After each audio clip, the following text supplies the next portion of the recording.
So I am Tracy Mills, and I am going to be discussing Competency 1B.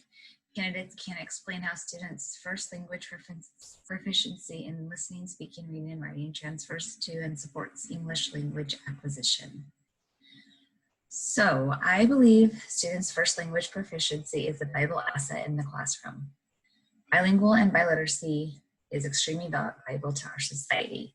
People who have these skills go on to attain jobs over a person who may only speak one language, and they are able to spread their knowledge of language to future generations.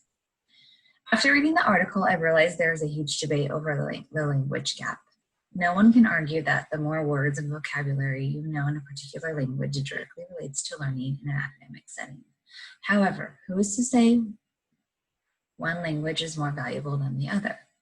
Proficiency in a person's first language is very important when learning a second language. So if your first language is Spanish, knowledge of vocabulary, concepts in other academic language, and strategies in Spanish will directly support your learning in English. This made me think right away of being in the classroom and trying to teach a concept like theme. Theme is such a metaphorical idea, that something you get out of a book, that it's what you learned, it's what the author's trying to tell you. It's not something you can point at in the book. You can have evidence for the theme, but you can't like go and find it. So if a student is working so hard on reading the book and knowing the words and the vocabulary, if they're struggling, how do I say this? If they're struggling in their first language, Spanish, if they struggle in reading in theme, I think it's going to be a huge challenge for them to understand a concept of theme in English. So I think they both have to go together to really make that connection.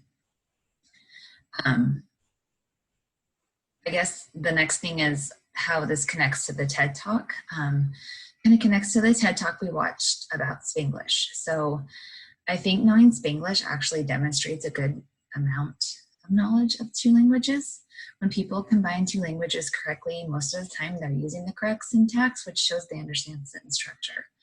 The example of the 8th grade student who said she uses it because it's like used to me and I'm used to it really struck me.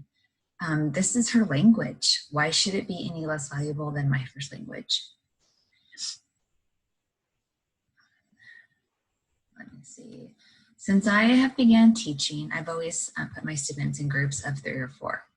So this allows me to pair students together based on their language skills and provides them the support they need when I can't get to them right away.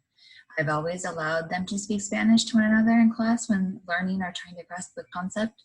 If they understand it in English, there's a much better chance that they will grasp what you're trying to teach them. Or if they understand it in Spanish, there's a much better chance that they will grasp what you're trying to teach them in English.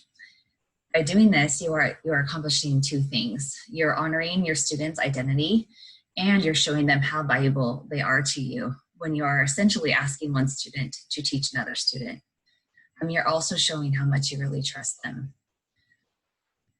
Another way you can honor and show how valuable their first language is by when you go to the library.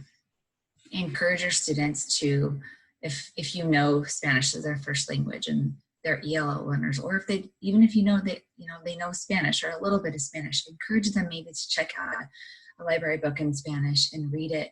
And maybe it's one that you've read in English, so you're able to talk to them about the book.